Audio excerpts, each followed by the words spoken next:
नमस्कार। किसान भाइयों, अच्छे फसल उत्पादन के लिए मिट्टी का अच्छा होना भी आवश्यक है।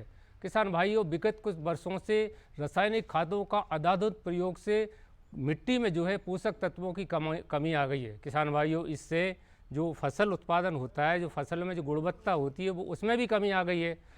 हम ये चाहते हैं, हमारे किसान भाई ये चाहते हैं कि फसल की पैदावार भी अधिक हो और जो अनाज या फल है उसमें गुणवत्ता भी बनी रहे। इसके लिए ज़रूरी है कि हमें प्राकृतिक जो खाद है उनको देना चाहिए।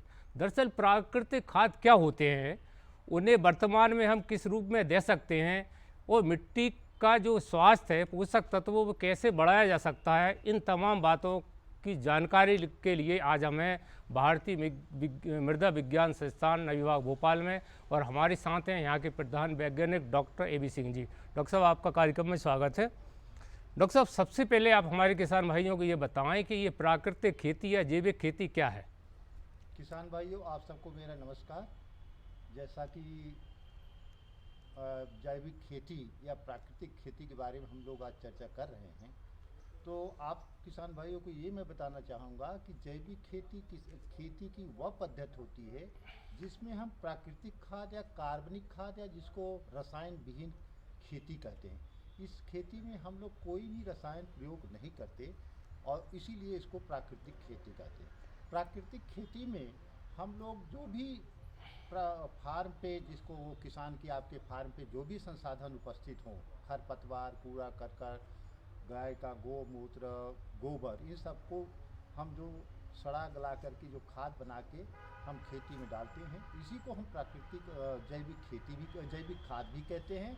और उसके अलावा जो भी कीड़े बीमारियां या और भी चीज़ों का जैविक खेती में आवश्यकता होती है, किसानों को अपने फार्म पे उपलब्ध संसाधनों का ही प्रयोग करके जैविक खेती में हम प्रयोग करते हैं। डॉक्टर साहब, जैविक खेती में कौन कौन सी खाद होती हैं, क्या होती हैं? किसान भाइयों, आप जैसा कि सभी जानते हैं, जैविक खाद वो खाद है जो प्राकृतिक संसाधन, जैसे आप गोबर खाद हुआ, केचुआ खाद हुआ, फास्फो कंपोस्ट हुआ, और आपका हरी खाद भी जैविक खेती में आता है। राइजोबियम कल्चर जो भी बायो फर्टिलाइजर है, इसको भी हम जैविक खेती में, जैसा कि आप यहाँ देख रहे होंगे कि हमारे कई तरह के जैविक खाद हम बना रहे हैं। और जो भी हमारे मध्य प्रदेश या देश के विभिन्न जगहों से किसान आते हैं, उनको यहाँ पे हम बना करके और दिखाते हैं कि कौन कौन सी जैविक खादें हैं, उनको कैसे बनाते हैं, उन तरीक़ों को भी सिखाते हैं। और यहाँ पे जैविक खेती का हमारा एक मॉडल फार्म है जिसमें हम सोयाबीन गेहूँ, soybean chickpea, soybean mustard, soybean linseed, soybean इसबगोल की खेती भी हम लोग करते हैं। डॉक्टर साहब, हम देख रहे हैं यहाँ पर काफ़ी टाका बने हैं और मेरे पीछे देखोगे केंचुआ खाद लिखा हुआ है, तो ये केंचुआ खाद क्या है? केचुआ खाद किसान भाइयों वो होता है जो भी कूड़ा करकट या गोबर हो, अगर उसमें आधा सड़ा करके केचुआ डाल करके जो केचुआ खाद बनाते हैं, उसी को केचुआ खाद कहते हैं। ये बहुत आसान तरीका होता है और ये 60 दिन में खाद बन के तैयार होती है। जबकि आप देखे होंगे नाडेप कंपोस्ट या अदर जो देसी पद्धति होती है, अगर उसमें कंपोस्ट खाद बनाए तो कम से कम 4-5 महीने लग जाता है। तो इसलिए हम केचुआ खाद को जैविक खेती में ज़्यादा महत्व देते हैं, क्योंकि ये जल्दी बन जाती है। दूसरा सबसे बड़ा महत्वपूर्ण इसमें जो केचुआ खाद में होता है कि इसमें पोषक तत्वों की भी अधिकता होती है, जैसे नाइट्रोजन, जो हमारी जैविक खेती में नाइट्रोजन के समतुल्य ही पोषक तत्वों को दिया जाता है। तो इसलिए हम जैविक खेती में केचुआ खाद का विशेष महत्व रहता है। बिल्कुल। किसान भाइयों, जैविक खेती में केचुआ खाद का विशेष महत्व है, ये डॉक्टर साहब ने बताया। डॉक्टर साहब, अभी आपने बताया नाडेप पद्धति से कंपोस्ट खाद के बारे में, तो हमारे किसान भाइयों को जिनके पास डेयरी इत्यादि भी है, खेती के साथ साथ पशुपालन भी करते हैं, तो उन्हें नाडेप पद्धति से कंपोस्ट खाद कैसे बनाएं? किसान भाइयों, जैसा कि आप लोग सभी, गवर्नमेंट इस पर सब्सिडी भी देती है नाडेप कंपोस्ट का बना करके। हर सब्सिडी में 3000 रुपये प्रति नाडेप के हिसाब से।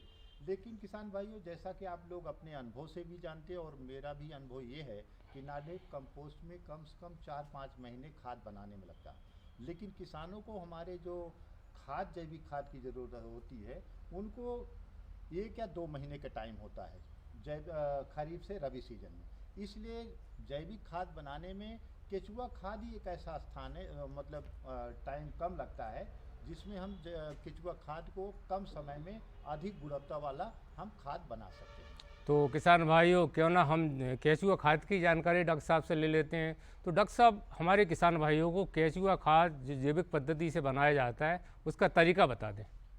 किसान भाइयों, जो भी किसान भाई हमारा केचुआ खाद बनाना चाहता है उसको सबसे पहले अपने फार्म के जो भी संसाधन जैसे खरपतवार, गोबर या कूड़ा करकट या फसल अवशेष जो भी उपलब्ध हैं उनको एक इकट्ठा करके यहाँ पे जैसे पिट बनाया उस पिट में गड्ढे में डाल देते हैं।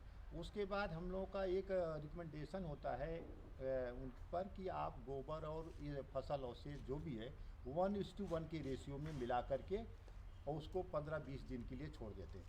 इसको छोड़ने का मकसद क्या होता है कि आप सभी जानते हैं कि गोबर और फसल अवशेष या जो भी कूड़ा करकट अगर उनको मिलाया जाए तो उसमें एक गर्मी पैदा होती है, और गर्मी जब पैदा होती है तो अगर उस समय केचुआ डाला जाए उसमें तो हमारे केचुए मरने लगते हैं। इसीलिए हम लोग कहते हैं कि आधा सड़ा कचड़ा या गोबर जो है उसमें अगर इन केचुआ को डालेंगे तो हमारे केचुए मरते नहीं और केचुओं उस खाद पदार्थ को अच्छी तरह से खा करके वर्मी कंपोस्ट बनाते हैं। जैसा कि आप यहाँ देखिए कि हम लोगों ने फसल अवशेष और कूड़ा करकट करके केचुए के डाला हुआ है, और इसमें आप देखिए कि इसमें केचुए इस तरह से खा के वर्मी कंपोस्ट मतलब कास इसको निकाल रहे हैं। तो आप देखिए कि उनको भी खाद बनाने के लिए एक उचित तापक्रम जो कि 28 से 32 रिकमेंडेड किया गया, और नमी भी जो है 50 से 60% होना चाहिए। तीसरा, केचुआ खाद में एक खास जो होता है उसके लिए छाया। केचुआ खाद बनाने की 3 बातों को किसान भाई आपको हमेशा ध्यान रखना होगा। एक तो छाया, ऐसी जगह खाद बनाए जहाँ छाया हो। दूसरा, उसका तापक्रम जो पीट या गोबर जो सड़े में डाल रहे हैं उसमें 28 से 32 से ज़्यादा नहीं होना।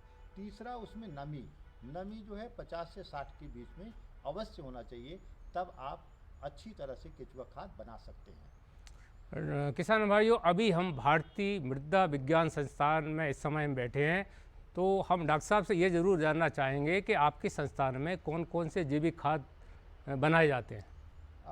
किसान भाइयों, भारतीय मृदा संस्थान में खाद बनाने की कई तकनीक विकसित किया हुआ है, जिसमें वर्मी कंपोस्ट एक होता है, केचुआ खाद होता है, दूसरा फास्फोसल्फो नाइट्रो कंपोस्ट होता है, तीसरा जो है फास्फो कंपोस्ट होता है, चौथा जो है सूक्ष्म जीवों द्वारा उसको कैसे करके हम जल्दी से जल्दी खाद बनाएं, और पांचवा जो है अभी हम लोगों ने एक तकनीक विकसित किया है कि अगर किसी खाद में फास्फोरस की कमी हो और उसमें फास्फोरस को बढ़ाना है तो हम लोग रॉक फास्फेट 2.5% के हिसाब से ऐड करके उसको फास्फोरस इनरिच वर्मी कंपोस्ट भी कहते हैं। तो इस तरह से हमारे संस्थान में 6-7 तरह की टेक्निक है जो हम लोग यहाँ पे खाद बना रहे हैं। इसके अलावा कुछ हम लोगों ने तकनीक बनाया हुआ है, जैसे जो बोलते हैं कि इन सीटू, जो आजकल राइस और व्हीट क्रॉप के लिए बड़ी समस्या है, जो हर स्टेट में पंजाब, हरियाणा, लुधियाना, अदर स्टेट में जो डायरेक्ट जला रहे हैं। तो हम लोगों ने एक टेक्निक बनाया जिसको हम लोग किसानों के फील्ड पे भी डिमॉन्स्ट्रेशन करते हैं, जिसमें हम लोग बोलते हैं in situ composting. In situ वहीं फील्ड में ही उन चीज़ों को सड़ा करके हम लोग करते हैं। तो नेक्स्ट ईयर तक हम लोग इस पोजीशन में होंगे कि जो कि हम इसको आपको दिखा सकते हैं कि इन सीटू डिकम्पोजिशन में किस तरह से राइस एंड व्हीट स्टॉक को हम लोग खाद अच्छी तरह से खाद बना सकते हैं।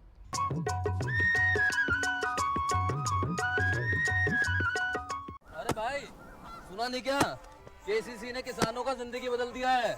देश के छोटे किसान 1,60,000 रुपये तक का कर्ज बिना किसी गारंटी को ले पाएंगे।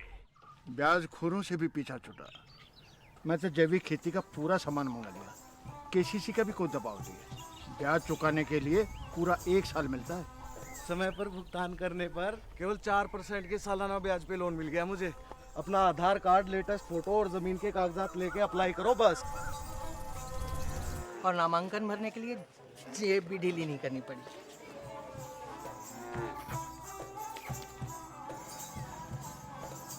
चाचा, उधार चुकाने के 24 घंटे के बाद उतने ही पैसे वापस निकाल सकते हैं। केसीसी ने किसानों की जिंदगी वाकई बदल दी है। तो आप भी किसान क्रेडिट कार्ड अपनाएं और सहजता से ऋण पाएं। अरे सुन तो। मुझे क्या सुनाना चाहते हो? जो सुनाओ मेरी सौतन को। किसको? अरे वही तुम्हारा मोबाइल फोन जिससे सुबह शाम दिन रात चिपके रहते थे और कहते थे किसान कॉल सेंटर से बातें हो रही हैं। अच्छा ये बात है। हाँ क्यों, क्या हुआ?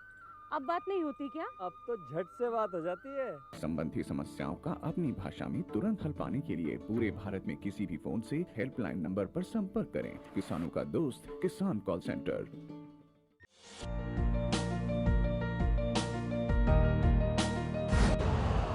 यूरिया का स्वदेशी उत्पादन 70 लाख टन बढ़ाने के लिए 6 उर्वरक संयंत्रों का उद्धार किया जा रहा है।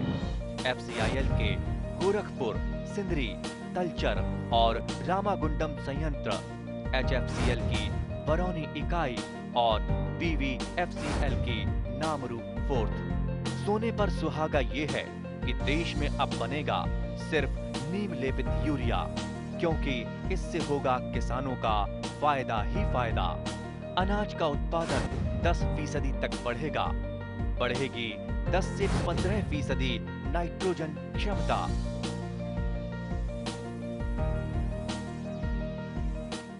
डॉक्टर साहब, हमारे किसान भाइयों को जब वो आपकी बात को जानकर जैविक खाद बनाएं तो कौन कौन सी सावधानी उनको बरतना चाहिए? किसान भाइयों, कोई भी खाद बनाइए, दो बातों का हमेशा आप ध्यान रखिए। एक तो अगर आप केचुआ खाद बना रहे हैं तो जैसा मैंने पहले बताया, केचुआ खाद बनाते समय आपको एक तो छाया ध्यान रखना होगा, दूसरा तापक्रम जिसमें आप खाद केचुआ डालने जाएंगे तो उसका तापक्रम देखिए कि 28 से 32 के बीच में हो। तीसरी बात जो है नमी का, ये तो केचुआ खाद। लेकिन अगर आपको कंपोस्ट ही बनाना है, नाडेप कंपोस्ट या कोई कंपोस्ट, फास्फो कंपोस्ट, तो उसमें एक अलग से आपको ध्यान देने की ज़रूरत है कि मॉइस्चर, नमी और तापक्रम के अलावा आपको टर्निंग, जो खाद पिट में या गड्ढे में ऊपर से नीचे पलटने का किया जाता है, क्योंकि ये दोनों तकनीक में यही डिफरेंस है। बिल्कुल। डॉक्टर साहब, हमारे किसान भाई सोच रहे होंगे कि मिट्टी के स्वास्थ्य पर जैविक खाद का क्या प्रभाव पड़ता है? किसान भाइयों, आपको यहाँ पे मैं बताना चाहूँगा कि जैसा कि आप सभी जानते हैं कि हमारे पौधों को 16 पोषक तत्व की ज़रूरत होती है और किसान भाई हमारा जो है ज़्यादातर NPK ही डालता है, नाइट्रोजन, फास्फोरस, पोटास। इसके अलावा और कोई पोषक तत्व, कभी कभी कोई किसान प्रोग्रेसिव है तो उसमें जिंक डाल देता है या आयरन डाल देते हैं, लेकिन ज़्यादातर किसान हमारे NPK ही डालते हैं। तो किसान भाई, आप यहाँ पे खुद सोचिए कि अगर हमारे पौधों को 16 पोषक तत्व है और आप 3-4 दे रहे हैं तो उसका अनुभव आप खुद कर सकते हैं कि उन पोषक तत्वों की धीरे विगत 30-35 सालों से आप लोग लगातार इन्हीं चीज़ों का प्रयोग कर रहे हैं। तो आप आज की डेट में आप देखिए कि कई जगह की स्टेट में जिंक, आयरन, मैग्नी, ढेर सारे पोषक तत्वों की आज मिट्टी में कमी होगी। और आप किसान भाई इस बात को ऐसे सोचिए कि अगर इन पोषक तत्वों की मिट्टी में कमी होगी तो उसके मिट्टी के स्वास्थ्य, कहने का मतलब आपके शरीर, ऐसे इसकी तुलना करिए कि आपके शरीर में अगर आयरन की कमी है और कोई भी पोषक तत्व की, तो उसका असर आपकी मिट्टी और स्वास्थ्य पे भी पड़ता है, डाइजेशन से लेके और चीज़ों में। तो इसी तरह से आप जैविक खेती में क्या होता है कि हम जैविक खादों का प्रयोग करते हैं और जैविक खाद को हम लोग एक भरपूर और जैविक प्राकृतिक खाद भी कहते हैं, जिसमें हर पोषक तत्व मौजूद होते हैं। अगर खेत में उसको डाला जाए तो मिट्टी के पोषक तत्वों की पूर्ति के साथ साथ उन सभी पोषक तत्वों का पूर्ति होती है जिसमें हमारे माइक्रो ऑर्गेनिज्म, जैसा कि आप देखते होंगे कि केचुआ आजकल मिट्टी में पहले मिलता था, आज एक भी मिट्टी में नहीं दिखा। उसका यही रीज़न है कि हमारे मिट्टी में जो कार्बनिक पदार्थ की उपलब्धता थी उसकी धीरे धीरे कमी हो गई। इसी वजह से केचुआ मतलब जो है मिट्टी में नहीं मिलता, जो कि केचुआ किसानों के लिए मित्र कहलाता था। आज हमारे मिट्टी में उन मित्रों की भी कमी हो गई, जो ढेर सारी भूमि जनित मिट्टी में जो पैथोजेंस है वो आज हमारी फसलों का और चीज़ों को बुरा असर डालते हैं। डॉक्टर साहब, हमारे किसान भाई और हमारे जो उपभोक्ता हैं, जो गेहूँ, चना और फल का सेवन करते हैं, वो ज़रूर जानना चाहेंगे कि जैविक खेती करने से इसमें क्या क्या लाभ मिलता है, क्या फ़ायदा है? किसान भाइयों, आप सभी जानते हैं कि देखिए पहले रासायनिक खेती आप लोग करते आए हैं और पैदावार भी लेते आए। अभी हमारे किसान भाई पैदावार उस 50-60 कुंटल अगर एक आप ले लीजिए गेहूं के लेने के लिए, वो खाद की मात्रा को बढ़ा दिए हैं।